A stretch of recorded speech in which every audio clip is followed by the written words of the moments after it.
అమ్మ, ఆంధ్రప్రదేశ్లో ప్రభుత్వం మారి 5 నెలలు అయిపోతుందమ్మా. ఈ 5 నెలల్లో కూటమి ప్రభుత్వ పాలన అనేది ఎలా ఉందంటారు? 5 నెలలు అంటే లాస్ట్ 5 సంవత్సరాలు ఎంత దిగజారిపోయి ఎంత వెనక్కి పోయిందంటే అంత నాశనం చేసి పెట్టేశారు. నాశనం అయిపోయింది. అదంతా డెవలప్ చేసుకొని రావాలంటే టైం చాలా తీసుకుంటుంది. ఒక్కొక్కటి తీసుకుంటా ఆయన చెప్పిన సూపర్ 6 అనే హామీలు ఇచ్చాడు కదా, అవి ఒక్కొక్కటి చేసుకుంటా వస్తూ ఉన్నారు. ఒక్కసారి కావాలంటే అవ్వని పని అది. ఇప్పుడు ఏంటి, పోలవరం మెయిన్ అది ఇచ్చేసారు, సెలక్షన్ అయింది, వెళ్ళి మాట్లాడుతున్నారు, చేస్తున్నారు, దానికి సెలక్షన్ చేసుకొచ్చారు. అట్లా ఒక్కొక్కటి రాజధాని భూములు, రైతులు భూములు ఇచ్చారు, అది నాశనం చేసి అయిపోయినాయి కదా. అది అన్నీ చేసుకురావాలి కదా, ఒక్కొక్కటి తీసుకురావాలి కదా. ఇట్లా 5 సంవత్సరాలు 5 నెలల్లో మాకు ఇంకా ఏమి రాలేదు, డెవలప్ అవ్వలేదంటే ఎట్లా వస్తుంది? ఒక్కొక్కటి తీసుకురావాలి. చాలా కాన్సెప్ట్ ఇవన్నీ పనులు కూడా ఆయన సొంత పనులు కూడా మానుకొని ఒక్కొక్కటి తీసుకొని చేసుకుంటూ వస్తున్నారు. అసెంబ్లీ సమావేశాలు నిన్న జరుగుతూ ఉన్నాయి. ఏయో మాట్లాడుతున్నారు. ఏం మాట్లాడుతున్నారు? మేము అవి చేసాము, ఆడపిల్లల మీద అత్యాచారాలు జరుగుతున్నాయి, చంపుతున్నారు, చంపినా కానీ పట్టించుకోవట్లేదు, చేయట్లేదు. మీరేం చేశారు? 5 సంవత్సరాల్లో ఆడపిల్లల మీద అంత జరిగి అంత చేస్తే మీరేమైనా చేశారా? ఏమన్నా వచ్చినాయా?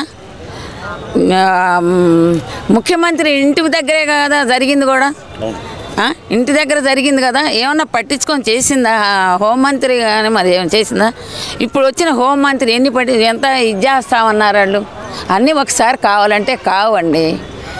మీరు ఏదైతే అంటున్నారు ఇప్పుడు సూపర్ 6 హామీలు ఒక్కొక్కటి అమలు చేస్తున్నారని, అలా కూటమి ప్రభుత్వం వచ్చింది సూపర్ 6 అనేది గాలికి వదిలేసింది అనేది ప్రధానమైన ఆరోపణ మేడం. అది ప్రధానమైన ఆరోపణ అంటే మరి పరిస్థితులు అట్లా ఉన్నాయి. ఇక్కడ పరిస్థితులు, రాష్ట్ర పరిస్థితులు చాలా బలహీన పడిపోయి ఉన్నాయి. అది ఒక్కొక్కటి తీసుకురావాలంటే ఇప్పుడు ఒక్కసారి కావాలంటే కావు కదా. ఇప్పుడు ఆయన సంతకాలు పెట్టాడు, ఒక్కొక్కటి ముందు ఫస్ట్ డిఎస్ఏ పెట్టాడు కదా, అది అమలు చేస్తున్నాడా లేదా? మరి ఒక్కొక్కటి తీసుకొస్తున్నారు. ఒక్కసారే సూపర్ రావటం లేదు, చేయటం లేదు. ఏమి హామీలు ఇచ్చారు, ఏమి చేయట్లేదంటే 5 నెలలు అవి జరిగే పనేనా ఇది? అంటే తల్లికి వందనం అని చెప్పి ఎంతమంది పిల్లలు ఉంటే అంతమంది పిల్లలకు 15,000 ఇస్తా ఉన్నారు, అది ఇవ్వటం లేదు. మహిళలకి అది కదమ్మా, మహిళలకు ఫ్రీ బస్ అన్నారు, అవి ఇవ్వటం లేదు. అసలు మొత్తం ఎగ్గొడుతున్నారు మహిళలకు ఇచ్చిన పథకాలన్నీ అంటున్నారు కదా మేడం. 5 నెలల్లో ఏం జరగాలి? ఒక్కొక్కటి చేసుకొస్తున్నాడు. అంత తొందరపడితే మాత్రం కావు. పరిస్థితులు అట్లా ఉంది మన రాష్ట్ర పరిస్థితి. ఇప్పుడు రోడ్లు అన్నారు, రోడ్లు వేస్తున్నారా లేదా? ఎక్కడికక్కడికే రోడ్లు వేస్తున్నారా లేదా? అవి ఒక్కొక్కటి అంత హడావుడి పడితే పనులు జరగవు కదా. మాటకి ఇన్నో చేసేదానికి చాలా తేడా ఉంటుంది. అంటే రోడ్ల కంటే ముందల పేదలకి ఉచిత వైద్యము, ఉచిత విద్య, అలాగే పిల్లలకి సరైన పౌష్టికాహారం అందించడం లక్ష్యం. కానీ రోడ్లేసి ఉపయోగం ఏందనేది ఒక వాదన అయితే వస్తుంది మేడం. మరి అది దాని గురించి చెప్పాలంటే మరి ఆయన ఏం డెసిషన్ తీసుకుంటున్నాడో ఆయన ఆలోచిస్తున్నాడు. డిప్యూటీ మినిస్టర్ కూడా చేస్తూ ఉన్నారు. అవి మనం ఒక్కొక్కటి వాళ్ళు ఒకవేళ ఏదన్నా పొరపాటున చేయలేకపోతున్నారేమో అవి కూడా మనం కొంచెం సహకరించి వాళ్ళ చెవికి అందించాలి. మరి ఇక్కడ చూస్తే కనుక ఈ కూటమి ప్రభుత్వం అధికారంలోకి వచ్చిన తర్వాత నిత్యావసర సరుకుల ధరలు అనేది విపరీతంగా పెరిగిపోయినాయి. బాదుడు చంద్రబాబు నాయుడు వచ్చిన తర్వాత పామాయిల్ దగ్గర నుంచి కందిపప్పు, బియ్యం రేట్ల దాకా మొత్తం పెంచేశాడు తప్పితే ఏమి లేదంటే. అంటే అంతా వర్షాలు పడి అంతా కొట్టుకుపోయి ఇదైపోయినాయి. మరి వ్యాపారాలు లేవు, తగ్గిపోయినాయి కదా. మరి వాళ్ళు ఇది చేసేటప్పుడు మరి చేయాలంటే కష్టం అవుతుంది. మరి ఒక్కోసం వాడు ఉన్నప్పుడు లేవా? ఇప్పుడు ఆ రాష్ట్ర ప్రభుత్వం ఉన్నప్పుడు కూడా పెంచకుండా ఏం లేవా? అన్నీ పెంచి చేస్తూనే ఉన్నారు కదా. సరే, పరిస్థితులను బట్టి కొంచెం ఇదవుతూ ఉంటాయి. ఒక్కొక్క నెల ఒక్కొక్క రీతిగా ఉంటుంది రేట్లు కూడా. ఇప్పుడు ఈ ఉల్లిపాయలు, నిత్యావసర వస్తువులు, కూరగాయలు ఉన్నాయనుకోండి, మన వర్షాలకంతా పాడైపోయినాయి. మరి వాళ్ళు ఎక్కడ రావటం లేదు, ఎక్కడి నుంచో ట్రాన్స్ఫర్ రావాలి. అది రావాల్సినప్పుడు మరి అక్కడి నుంచి ట్రాన్స్పోర్ట్ చేసుకొని వచ్చి ఇక్కడ అమ్ముకోవాలంటే వాళ్ళకి గిట్టుబాటు అవ్వాలి కదా ఏదైనా. అట్లా ఏ వస్తువు కూడా పెరిగిపోతా అన్నట్టు ఉన్నాయి. ఎప్పుడు ఉండవు ఈ రేట్లు, ఎప్పుడు ఉండవు. సరే మీదంతా ఓకే. ఎంతసేపు ఉండా అయ్యే బయటికి వాళ్ళు ఇచ్చేయటమే కానీ ఎప్పుడు ఉంటున్నాయి ఈ రేట్లు లేదమ్మా. మరి అదే అంటుంది ఇప్పుడు ఉల్లిపాయలు కానీ టమాటాలు కానీ ఎక్కడి నుంచో ఎక్స్పోర్ట్ రావాలి, ట్రాన్స్ఫర్ రావాలి, చేసుకోవాలి. ఎంత అవుతున్నాయి వాళ్ళకి, మరి రేట్లు పెరుగుతుంటాయి కదా. సరే మీరు ఒక విషయం అమ్మ, గడిచిన 5 సంవత్సరాల అసెంబ్లీ సమావేశాలు చూశారు, మరి ఇప్పుడు జరుగుతున్న అసెంబ్లీ సమావేశాలు గమనిస్తున్నారు. మీరు గమనించిన తేడా ఏందమ్మా అసలు వీటిలో? అసెంబ్లీ సమావేశాలు అంటే వాళ్ళు ఉండవన్నీ చెప్తున్నారు. ఇప్పుడు ఈ ప్రభుత్వము అధికారంలోకి వచ్చినాక ఏంటి జరుగుతుంది, మనం ఎట్లా చెయ్యాలి, ఎట్లా చేస్తే మనకి అభివృద్ధిలోకి మనం ఎట్లా ఇదవుతామని వాళ్ళు ఆలోచించి సమావేశాలు పెట్టుకొని చేస్తూ ఉన్నారు. అంటే భాషాపరంగా ఎలా అనిపిస్తుంది మీకు? అసలు గతంలో వినిపించిన భాష ఇప్పుడు వినిపిస్తుంది అసలు? ఎక్కడుంది అసలు ఆ భాష ఉందా? ఎంత సైలెంట్ అయిపోయింది ఆ భాష. ఎప్పుడన్నా అసెంబ్లీలో మాట్లాడారు వీళ్ళు? అన్ని మాటలు మాట్లాడి అన్ని జనాన్ని అన్ని తిట్లు తిట్టినా ఒక్క మాట కానీ ఇప్పుడు ఏమన్నా బయటకు వచ్చి మాట్లాడుతున్నారు వీళ్ళు? ఒక్కటి వాళ్ళు క్వశ్చన్ వేసేదానికే ఈయన మాట్లాడుతున్నారు.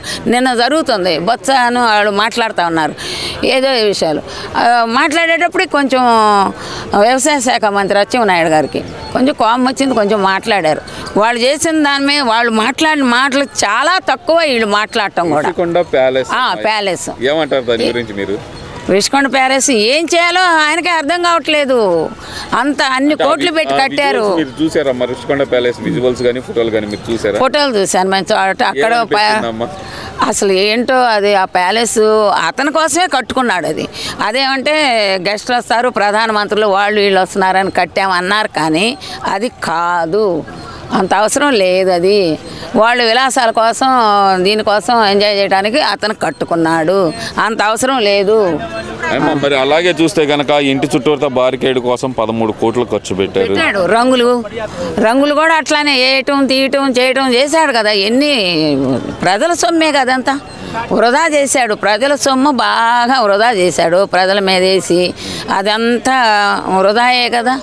ఇప్పుడు మళ్ళీ మనం చేయాలంటే ఎంత ఇదవుతూ ఉంటుంది, అది చేయాలంటే ఎంత ఖర్చు, మళ్ళీ అది ఎంత ఏం చేయాలో అది పగలగొట్టాలి. నువ్వు వెంబడే పగలగొట్టేసావు, నువ్వు అధికారం రాగానే ప్రజావేదిక పగలగొట్టేసావు. వీళ్ళు ఆ పని చేయట్లేదు కదా. ఏం చేయాలని ఆలోచిస్తున్నారు, ఎట్లా వాడుకుంటే బాగుంటుంది రిషికొండని, ఏం చేయాలి, ఇంత అట్లా ఉంది, ఏం చేస్తే బాగుంటుంది, ఎట్లా చెయ్యాలి అని అంటారు.